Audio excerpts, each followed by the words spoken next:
I'm going to introduce our next speaker. Thank you very much.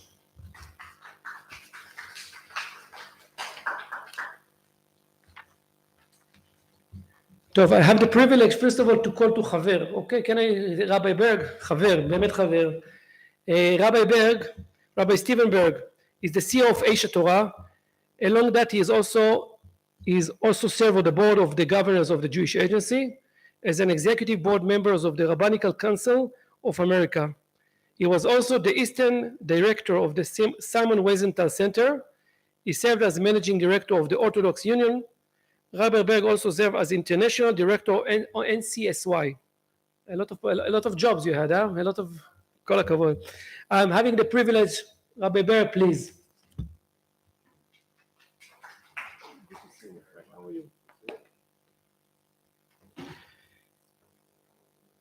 There are very few times I could be insulted by the term chaver, because we're brothers. We're not just friends. Raphael is really someone I've come to know and love over the last couple of years, working on all kinds of different projects with him. He's really one of the most terrific Jewish leaders out there. And I also want a big mazel tov to Ozzy, who I said to him I felt so bad. He actually got engaged 10 feet away from my office at Aish. I was walking out, and there's always an engagement. I call it the most romantic balcony in Jerusalem, because someone's always getting engaged up there, and I had no idea it was you. So I'm really excited now. I saw the pictures there on Facebook, but and really congratulations to everyone that put this together from the beginning to end. I think it's a very, very needed topic. I think it's something we need to talk a lot more about. I was thinking about just now. I'm the CEO of Aish in the Old City, and we do every 5-6 weeks. We do a lunch with all the staff. You know, we have a lot of staff there, over 200 people, and we get together. And it was kind of talking about Rav Noach Weinberg, who founded Aish 45 years ago, and he passed away 11, 12 years. And it wasn't easy for us to come back from that and get a new leader and stuff. And, you know, and talking about anything amongst Jewish people, certainly Zionism, you know, it had such an incredible start, but things change along the way. And we have to figure out how to change with it, and how to speak to a new generation, and how to really get those points out there. I just want to start a very, very brief Dvar Torah, something I was thinking about on my way here, because I think it was so appropriate for the young people that are here, because I was so inspired by them putting this together. And there's an amazing pasuk, you know, Jacob and Esav, Yaakov and Esav, right? They're coming back together, and everyone's getting ready for a war, right? They're getting ready for a war. And Yaakov has been living, you know, with Lavan and all kinds of evil, wicked people. And he says to him, he says, send a message to my brother that im Lavan garti, that I was living with Lavan. So Rashi, the famous commentator, says on the bottom that there was another message inherent. It wasn't just that I lived with Lavan. It was im Lavan garti, v'tayag mitzvah shamarti. Just you need to know that I was a diaspora Jew, and I was sitting with some of the most horrendous people, but I still was a Jew. And you need to know that I'm still that person. And if you think that God has given up on me, that's not the case. And what's interesting, I always thought about that, him kind of sending that message to Esav, and again, that early diaspora was a little different than today. But what's interesting was Yaakov is known as the man of dreams, right? The man of dreams. Like probably one of the most famous paintings anywhere you go is that ladder that goes up to heaven. Right, the famous dream. What was the famous dream he had? Right, the angels going up and down. That was Jacob's dream. Right, it's inspired so many people throughout the years. Was that his only dream? That was not his only dream. People forget about his second dream. The first dream was angels. The second dream was he was working for Lavan. He was in this place, right, where he was, you know, getting cheated out of everything, etc. And he had a dream about spotted and speckled sheep, right? That Yaakov, you should go ask for the spotted sheep, the speckled sheep, and that's how he grew his wealth, right? He was dreaming about sheep. That was kind of money at the time, the gold bars of today, right? And what's amazing, what's that a rabbi pointed out to me, that when he went down all idealistic, when he went down, he was dreaming of angels.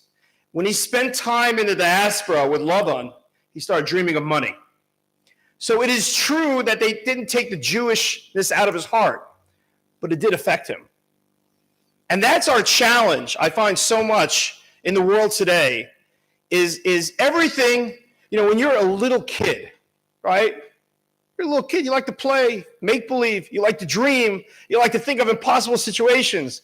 And then you get older and they say, leave that behind, right? This is the real world, go get a job, right? It kind of kills the dreams. And Zionism was a dream. It was a crazy dream. When Herzl had the dream that we could come back here after 2000, no one has ever done that. No one has ever come back from being kicked around by literally, you cannot pick a country in the world that didn't pick on us at one time or another. This crazy dream, this impossible dream to come back here to Israel. And he was right, and we were able to do it. Question is now, what are our next dreams now that we're here? Right? What are those next dreams? And therefore, I kind of wanted to start with just to say that I was so inspired by the young people, Ozzy reaching out to me, and he said he had a whole crew of young folks working on this. I was very inspired by that because we have to keep dreaming. Everyone will tell us it can't be, right? I was staying with Yaakov Chagoel, right? Last Shabbat, about 8-9 days ago. I'm sitting next to him at Shabbat. You can ask him this. I'm sure he'll quote it. And I said, can I tell you a story about Walt Disney? Right? Not exactly Shabbat conversation, but I told Yaakov, who is the head of the WZO, he's the acting chairman of the Jewish Agency.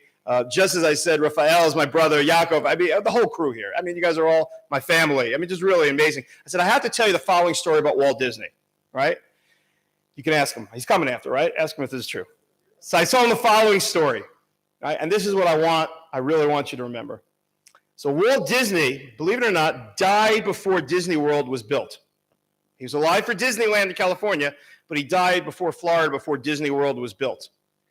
So they went to his brother Roy, who was his partner in all these things. Walt was a creative genius. Roy made everything happen.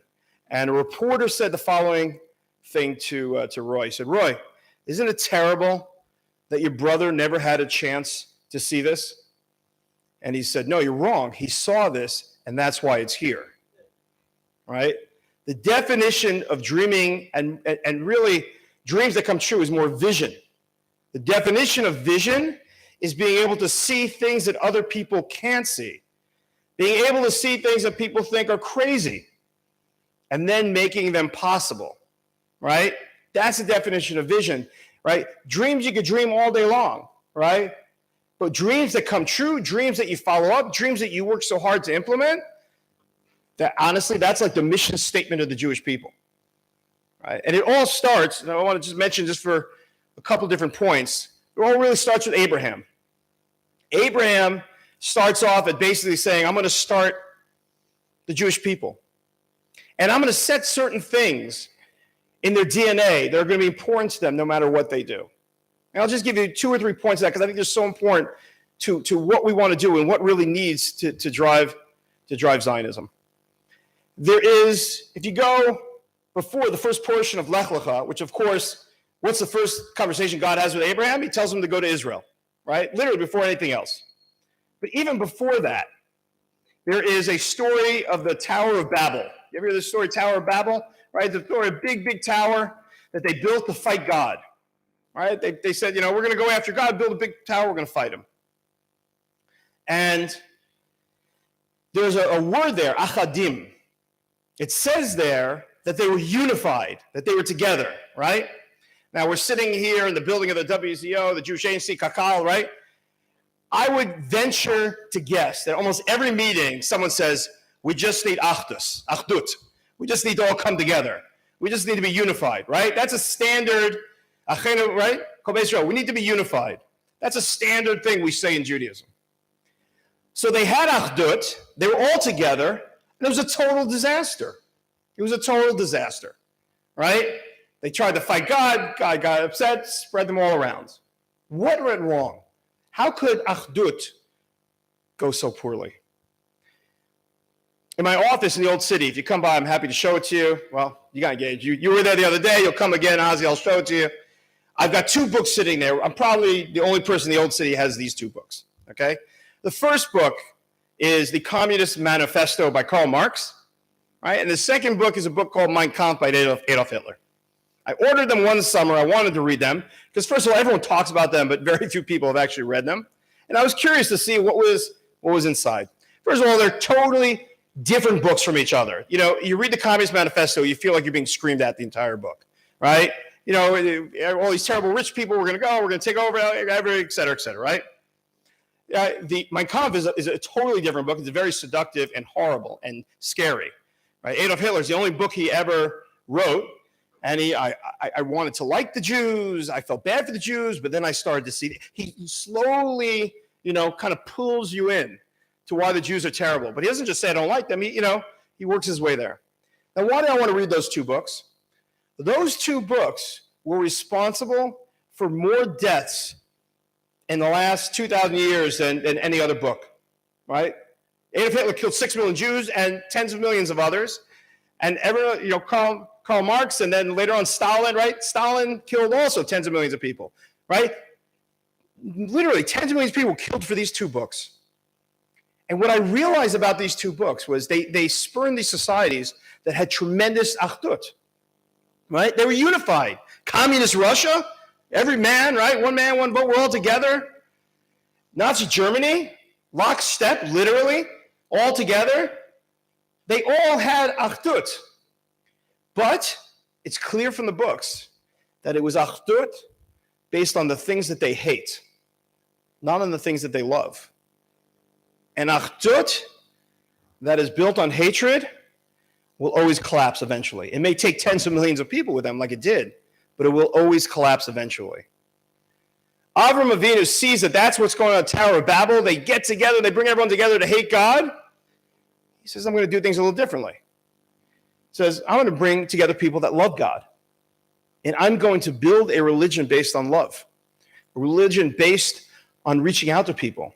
And that's how he is so unbelievably successful, because he is the first person to understand that it's not based on what we hate. And if you go back, not only really changed, you go through Middle Ages in Europe, every 5 minutes, someone's going to war with someone else. Everyone hates everyone, right? But for Jews, our DNA is built differently. It's about love.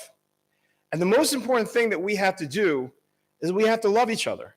That's what makes you one nation. There's a beautiful, beautiful speech which was put into a book. It's called Kol Dodi Dofek, My Beloved is Knocking. It's a very famous speech that Rabbi Soloveitchik gave in 1956, 8 years after the creation of the State of Israel. Rabbi Soloveitchik gave this famous speech about what's going to be. I mean, we created the state, and now what, right?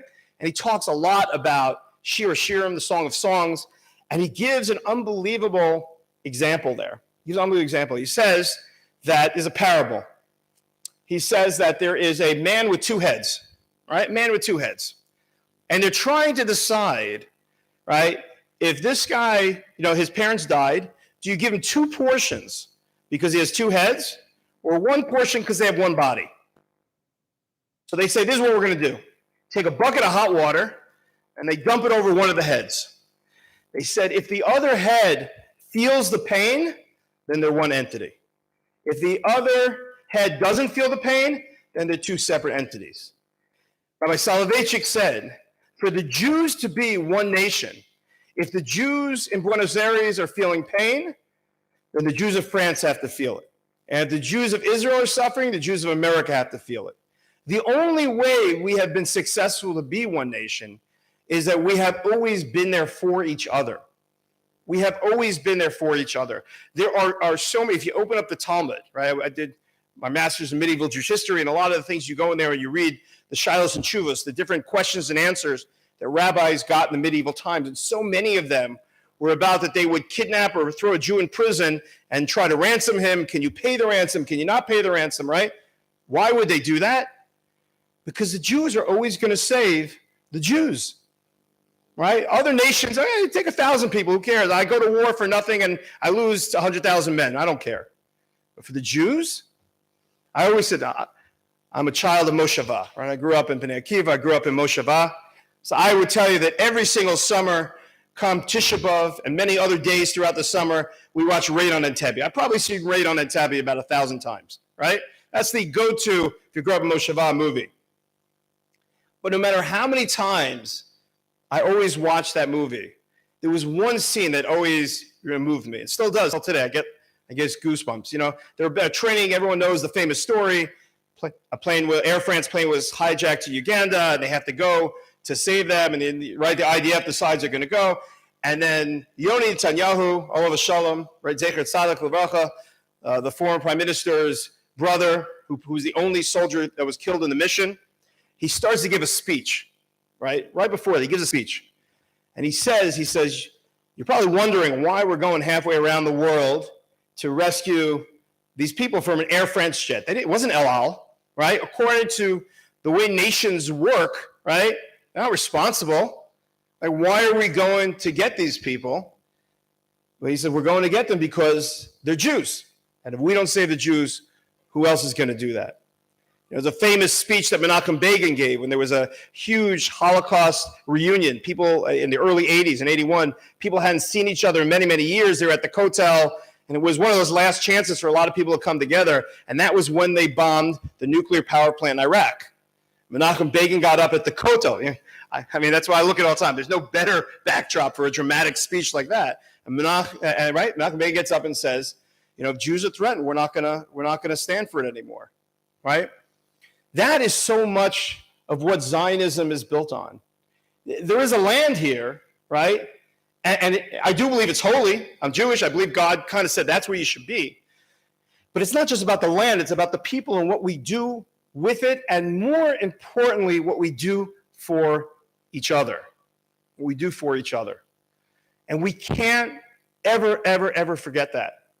I used to talk, I won't go on and on, but I used to work for the Simon Wiesenthal Center, as you heard, and I used to talk a lot about genocide, right? And there's a lot to be said there about the fact that genocide is a crime against humanity, but it's totally, totally unenforceable. Samantha Powers wrote a book about this, right? If you right now got on your phone that there was a massacre going on somewhere in the world, who would go in to save them? We had Bill Clinton come speak for us, and they asked him when he was speaking for the Simon Wiesenthal Center what his biggest regret was when he was president. He said Rwanda. 800,000 people were massacred in 3 months. He says, we couldn't have saved 800, but we could have saved 300. He said, but no one knew what to do because who's supposed to go save them, right? So a couple of years ago, when I was working at the Simon Wiesenthal Center, I told a story about a mayor that was out jogging of the second largest city in the Ukraine, right? It was back when Russia and Ukraine were playing footsie with their soldiers. Now it seems like it's probably happening again. And the mayor's out jogging, second largest city in Ukraine. Guess what? He gets shot in the back. What happens to him? Well, as I like to say, he won the DNA lottery. Turns out he's Jewish. Within 24 hours, he's in Israel in a hospital, and he gets better. We go get our Jews. We take care of our Jews. We have to be brothers and sisters. It's what makes all of this possible. But we have to focus on what unites us. And this, you know, I want to quote a good friend of mine, Danny Danone, who I think is an absolutely terrific guy. I knew him when he was the UN ambassador. I thought he did a great job. I think Gilad Erdan's doing a great job. I think we've been very lucky. Last few guys we've had in the UN's an impossible assignment. So, you know, the guys that get there and, you know, can duke it out a little bit, I have a lot of respect for them. They're great. I remember Danny Danone used to come with UN ambassadors. He would come to Aish every year. And, you know, they would come and they would speak. We'd show them everything. We'd sit there. I said, Danny, you know, I saw you just gave a speech. And Danny, in the middle of the speech, pulls out a Tanakh, right, a Bible. And he starts to quote from the beginning of the Bible, you know. I was like, Danny, that was awesome, you know. He says, I'll tell you, Steve, my friends in Israel thought I went crazy. They're like, like you came this like rabbi, like, you know, like what did the Bible?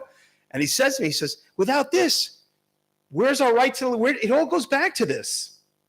And there's a struggle. And, you know, this is not our topic, but this is a topic that he's looking into. You know, I'm come from, you know, North America, do a lot of work there. A lot of Israelis are in North America. Some estimates are up to 500,000 Israelis in North America. And Israelis that spend up to 10 years, this is the IAC, just did a study. Israelis that spend up to 10 years in America, I think is a 17% intermarriage rate, right?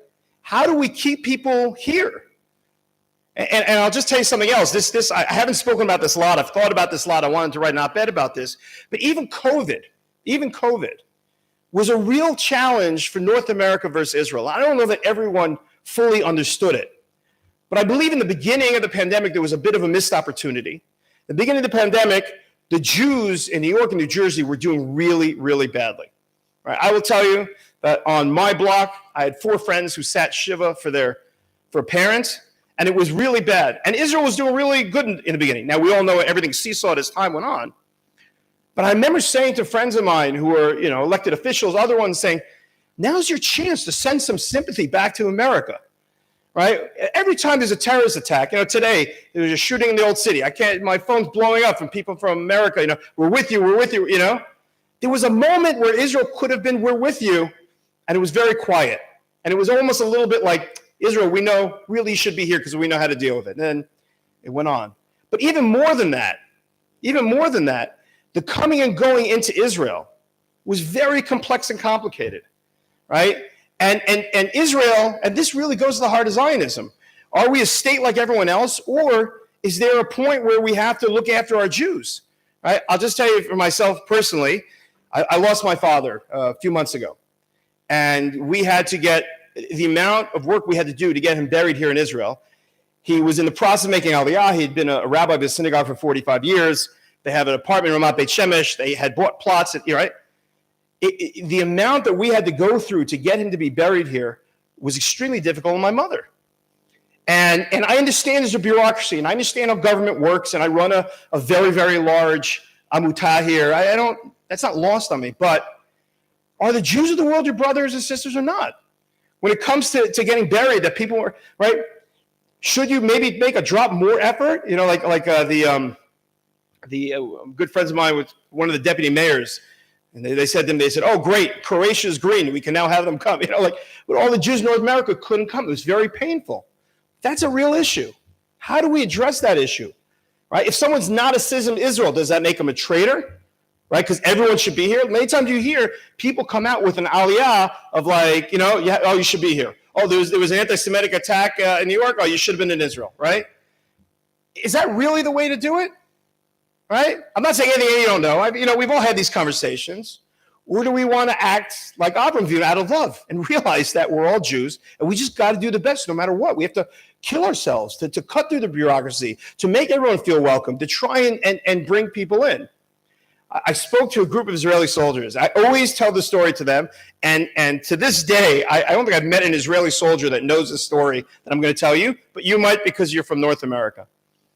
So I told the story of the creation of the state of Israel, right? The creation of the state of Israel, the American government was totally against the creation of the state of Israel, right? Secretary of State Marshall said to President Truman, if you recognize the state of Israel, I won't vote for you in the next election, right? The Defense Department was everyone was against it. And they wanted to get Chaim Weizmann in to speak to Truman, but they couldn't get in the front door. It's not like today where you have the White House Hanukkah party and everyone's going over for latkes, right? Back then, it wasn't like that. So they don't know how to get in the front door. Trying. Finally, they realize that there's a Jew in Missouri named Eddie Jacobson, right?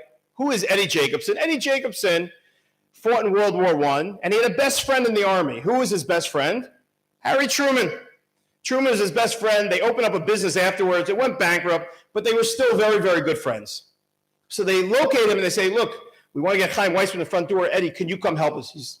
I'm there. Wasn't a particularly connected, affiliated Jew, right? But so he goes meet with Harry. You can go on YouTube and watch either Harry Truman or Eddie Jacobson telling the story. You don't have to believe me. It's the most incredible thing to watch them tell the story. Anyway, Eddie Jacobson comes in there and they're schmoozing. How's your family? Back there, we're old friends. And he says, Harry, I've never asked you for anything. He says, you're right. You're the only one that hasn't asked me for anything. He says, I know that you have heroes, and there was a picture of Andrew Jackson there. One of Harry Truman's. I know Andrew Jackson's your hero. I have heroes too. Dr. Chaim Weizmann is one of my heroes. Harry, I want you to meet with him. What does Harry do? First, he curses him out. You come in, everyone's driving me crazy. I can't take it. He goes, fine, you bring him in the back door tomorrow. He said, but if the press gets wind of it, it's off. He says, you got it. Brings him in the next day, and he's very moved by the meeting. He decides he's going to recognize the state of Israel. And sure enough, that's exactly what happens when we declare a state. It's unbelievable, the ability of a guy like Eddie Jacobson, right? A little Jew from Missouri, to go out there and step forward. Well, I'm sure everyone, you have all the pundits saying, no, that's not the way to approach, right? He just got it done. He just got it done. And what's amazing, there's a postscripted story a lot of people don't know. There's a famous interaction between Queen Esther and Mordecai in the Purim story, right? When Mordecai says to Esther, I need you to go, in there to Ahasuerus to save the Jewish people. What does she say? You out of your mind? You know what he did to his last wife? He chopped her head off. You crazy? He says, you have to go in. He says, so God's going to save the Jewish people, and if not with you, it'll be someone else. But he says, perhaps this is why you were put in this place. Perhaps that's why God put you there. Postscript to the Harry Truman story, the chief rabbi of Israel goes to bring him a little Sefer Torah as a thank you. And he gives it to him, and he says, Mr. President, perhaps God placed you in your mother's womb so you could help the Jewish people. And there's an aide there watching this, and he says, it sounds a little over the top to him, a little bit much. He looks at the president's crying. He says the same thing that Mordecai tells Esther, he tells President Truman. I'm going to close with a story. This story I tell times is one of my favorite stories in the world, but I think it's, we're mixing this, and Zionism for me always sprouts from religious Zionism. This is what I was talking about before. Without the Bible and without this passionate connection of our Jewish history, right, and Jewish learning and wisdom, right, that's what makes Israel Israel. There's an amazing story of a fellow by the name of Avigdor Kalani. Avigdor Kalani was one of the heroes of the Yom Kippur War, right? There was a point in time where I became obsessed with the Yom Kippur War. I read I probably read 15 books on the Yom Kippur War. What I was obsessed with was a little different. I was obsessed at the infighting in the government while it was going on. There are a lot of interesting things. But the one thing that I kept seeing over and over and over again was this name, Avigdor Kalani, right? And they called him the hero of Israel. Avigdor Kalani is the guy in the tank that stood his ground, right, and defended the state of Israel, right? And so I'd read all these books, and I found out that he had a job. He was working the Kiryah. He was some job there. And I think I was with the OU at the time, and we got to go to the Kiryah, and I said, I got to meet Avigdor Kalani. Like, I don't care what else we do. I got to meet this guy. This guy is like, the greatest hero of like the idea of history. So we go there, and I meet him, and it's like one of these. He's a very, very like happy, go-lucky, besimcha guy. And we're schmoozing, and it's the type of thing that he starts a sentence. I'm finishing everything. I know everything. I know everything about this. I've read everything about this guy, right? We're talking. I even know why a Taimani guy is named Avigdor, which is European, right? Is because there was a gabbai in the show. I know everything, right? There's a long story and everything. The guy is unbelievable. So I said, there's one question I have to ask you. One question I have to ask you, right? And, as the story goes, right, he was at the bottom of the ridge. There's a place called Emek HaBacha. They renamed it later because so many Jewish boys were killed there, right? So he's at the bottom of the ridge of Emek HaBacha, and he's starting to give the guys. He's like, look, we got to go to the top. There's a good chance we're going to get killed. They have like hundreds of tanks. We have almost nobody here, but we got to go. We got to do it. Goes to the top, and guess what? Looks his right and left. No one else went with him. He went back down. He gave him another talk. He said, this is it. Sfat and Tver is at our back. Goes to the top, sits there all night, defends the Jewish people, right? And in the morning, they call him the hero of Israel because he held that ridge. He held that ridge overnight. And I said to him, I have to ask you this one question. In the story that I read about you, right? The story I read about you. So it said that when he went into the army, his father told him, you could do whatever you want, just don't go into tanks. Right? His father's job had been, when people got killed in a tank, to bring out the body. Psychologically, his dad couldn't deal with it. You can do whatever you want. Just don't go into tanks. He says, no, that's okay. I'm going to be a pilot. It's no problem. He goes to be a pilot. Guess what?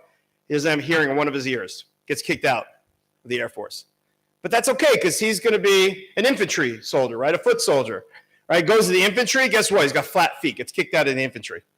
Poor guy tries to get into every single part of the army. Right? And there's only one brigade willing to take him. Guess what? Tanks. And I said to Avigdor, Avigdor, it seems to me that HaKadosh Baruch Hu, that God wanted you in that tank, during Yom Kippur, and that's why you had such a problem getting to all. He said, he agreed with me. He said, you're right.